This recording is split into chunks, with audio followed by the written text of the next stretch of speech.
Olá, paz do Senhor, sou o pastor Eliezer Fagundes, segundo coordenador da EBD aqui em Joinville, e estou neste trimestre aí trazendo algumas lições práticas, resumos das nossas lições. Neste próximo domingo vamos estar estudando sobre o tema transgênero. Que transrealidade é essa? Esta série de lições faz parte do trimestre, né, que fala a Igreja de Cristo e o Império do Mal. Nós estamos vendo aí essa série de lições, trazendo sempre essa agenda progressista, ideologias que tem se levantado nesses últimos dias da Igreja aqui na Terra e feito oposição a Deus, à Igreja e aos princípios bíblicos. Então nós vamos estar lembrando você que na lição número 1 a gente viu que esse espírito da Babilônia, ele age em 4 áreas. Lembra? Área política, área religiosa, econômica e cultural, né? Então, essas 4 áreas são potencializadas através desse espírito da Babilônia para difundir essa ortodoxia progressista, né? E é o que nós temos visto em nossos dias. Então nós vamos ver o que é essa questão de transgênero. Então nós temos a lição, 3 tópicos. O primeiro tópico nós vamos ver aqui, compreendendo o pensamento da transgeneridade. Então nós vimos que a identidade de gênero surgiu lá na década de 70, onde as feministas usavam o termo gênero para diferenciar do sexo anatômico. Então, desde dos anos 70, né? E aí as ciências sociais passaram a enfatizar que o comportamento social dos gêneros é estabelecido pela cultura e o comportamento pela cultura e não pelas características biológicas do sexo. E aí surgiu, então, a questão dos transgêneros. O que é cisgênero e transgênero? Vamos fazer uma conceituação aqui. Cisgênero se refere à pessoa cujo gênero está em concordância com o sexo de nascimento. Então, toda pessoa que é hétero, né, ele é considerado cisgênero.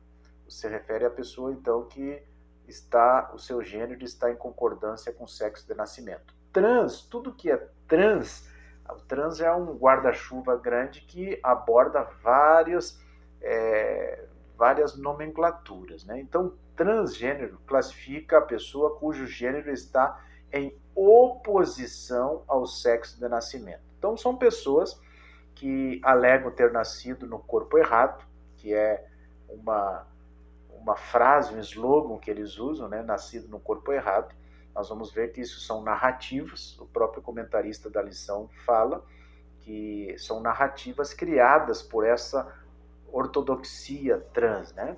Então nós vamos ver, são pessoas que nascem, se identificam como nascer no corpo errado e aí com um gênero diferente do sexo biológico. Então é um movimento social, né?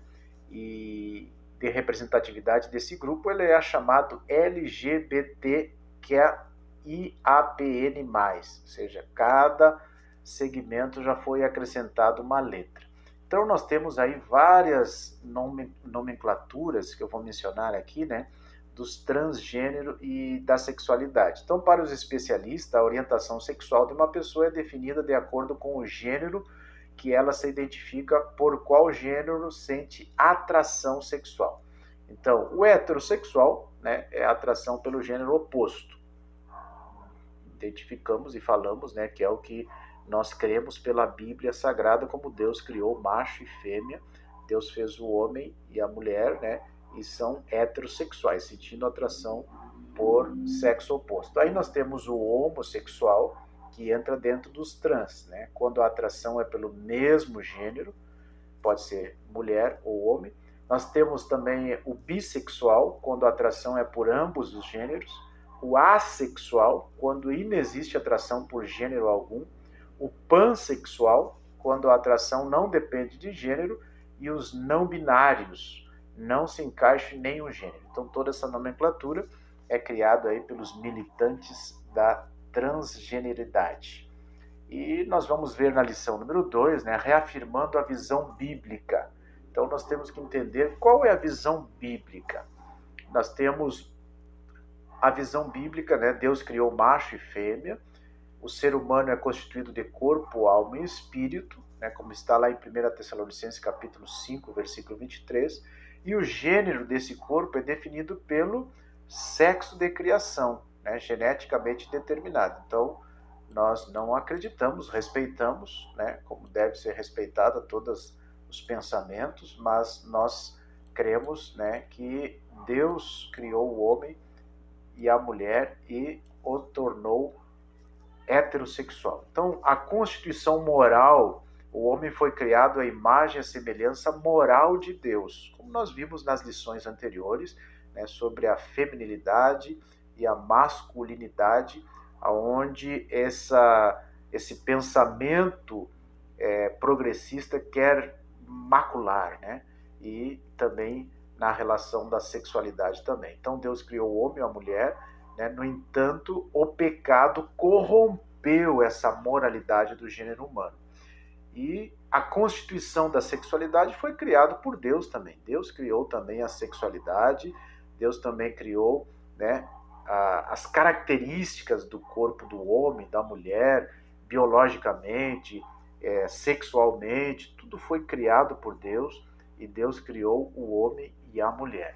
Então, o que passar disso são narrativas, são pensamentos distorcidos através do pecado, e nós, como cristãos, nós respeitamos, mas entendemos que não pertence à nossa maneira de ser, à nossa maneira de viver, né? E aí vem os efeitos, né, dessa ideologia transgênera. Quais os efeitos? Nós temos o primeiro, que o comentarista traz aqui, a depreciação da heterossexualidade.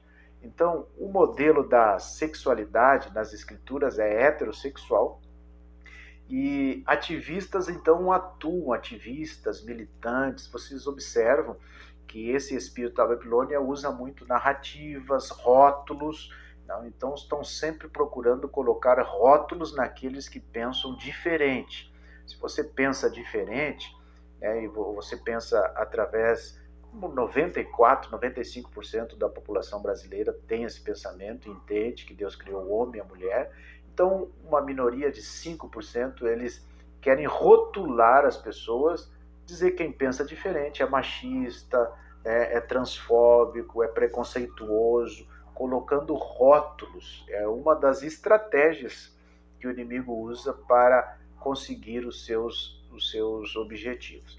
Então, esses ativistas, né, atuam nessa desconstrução da heterossexualidade. E em 1991, o termo heteronormatividade passou a ser utilizado em depreciação da prática heterossexual. Vejam só, nesse sentido, né, esses ativistas acusam os héteros de preconceituosos, discriminadores e transfóbicos. Uma minoria que quer calar a grande minoria, né, e colocar muitas vezes pressionando a ideia, e se você pensa diferente, ou você é um cristão, tem conceitos bíblicos, preceitos bíblicos, você é rotulado com esses rótulos aí de transfóbicos, discriminatórios, preconceituosos. E a mídia, como eu falei para vocês, são 4 áreas que esse espírito da Babilônia está agindo, né? Política, religiosa, econômica e cultural. E na política, os governantes fazendo de tudo para que as leis dessa minoria sempre prevaleçam em função da grande maioria, né? Na política, na religião, forçando muitas vezes, na parte cultural, a mídia dando muito mais ibope, muito mais, vamos dizer assim, espaço para essas pessoas, para que elas possam divulgar as suas ideologias. E aí nós vemos, dentro ainda do tópico 3, o comentarista falando sobre a construção de narrativas.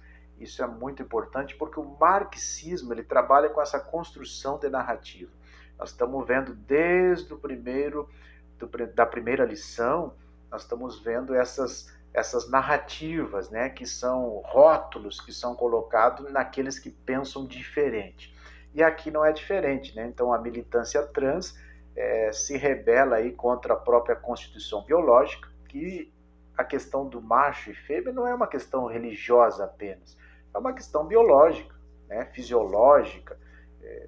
A ciência, né, não tem como explicar a questão do terceiro sexo. Então, a militância tenta de todas as formas adequar, né, a insatisfação do seu próprio corpo com a mente, e aí exigindo terapia hormonal, cirurgia de redirecionamento sexual como pretensas soluções, né? Na busca dessa aceitação social, criam essas narrativas como a ideia, né, de nascimento no corpo errado. São narrativas, não tem amparo social, não tem, ou melhor, não tem amparo científico sobre isso. Tanto é que nós vimos em 2017 a Associação de Pediatras Americanos publicou, né, publicou um estudo, e entre esse estudo eu vou destacar aqui três coisas importantes. Primeiro, conflito entre a mente e o corpo devem ser corrigidos pelo alinhamento da mente.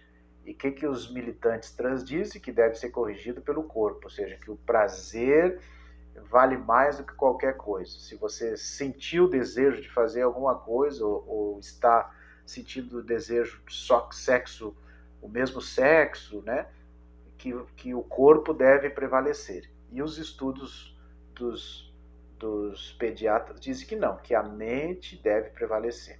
Segunda coisa, meninos não nascem com cérebro feminilizados, né? E assim como também as meninas não nascem com cérebro masculinizados, né? Não tem amparo da ciência isso. E a terceira coisa, que neste estudo, em 2017, os pediatras falaram também que a ideia de pessoas presas no corpo errado é uma crença ideológica que não tem base na ciência. Então é importante a gente ter conhecimento de todas essas coisas. O que acontece é que esse conceito progressista quer forçar, quer induzir, né? Fazer com que as pessoas aceitem isso, mesmo contrariando a ciência, contrariando a biologia, contrariando a palavra de Deus. E o terceiro ponto aqui, no terceiro ponto, efeitos da ideologia transgênero, é a linguagem neutra, é outra narrativa, né, que os militantes têm tentado inserir, né, uma terminologia neutra e encontra apoio em áreas políticas, judiciárias, né, e outros segmentos escolares, né, para incluir essa linguagem neutra, né, pois consideram que a nossa gramática é machista e elitista, né? Então, o objetivo é identificar quem não se reconhece como masculino ou feminino e substituir as vogais A e O por vogais neutras. Nesse sentido, então, algumas propostas em vez de falar todas ou todos, falar todes, né? Em vez de falar ela ou ele, falar elo. E em vez de falar amigo ou amiga, falar amigues. Então é mais uma narrativa aí, mais uma busca da militância em conseguir o seu espaço. E nós, como estamos estudando a palavra de Deus, é importante a gente passar para os nossos jovens, nossos adolescentes, nossas crianças, qual é o conceito da Bíblia com relação a estas questões que tem surgido nos nossos dias, né? E informar também que a Bíblia, qual é a posição da Bíblia, respeitar todos os pensamentos, mas nós temos como base de fé, nosso segmento de fé, né, a palavra de Deus, os princípios bíblicos, e todos aqueles que se identificam com esses princípios vão continuar seguindo, pautado as suas vidas nos princípios bíblicos. Amém? O sexo, o gênero e a sexualidade fazem parte da constituição anatômica e fisiológica divinamente instituída por Deus.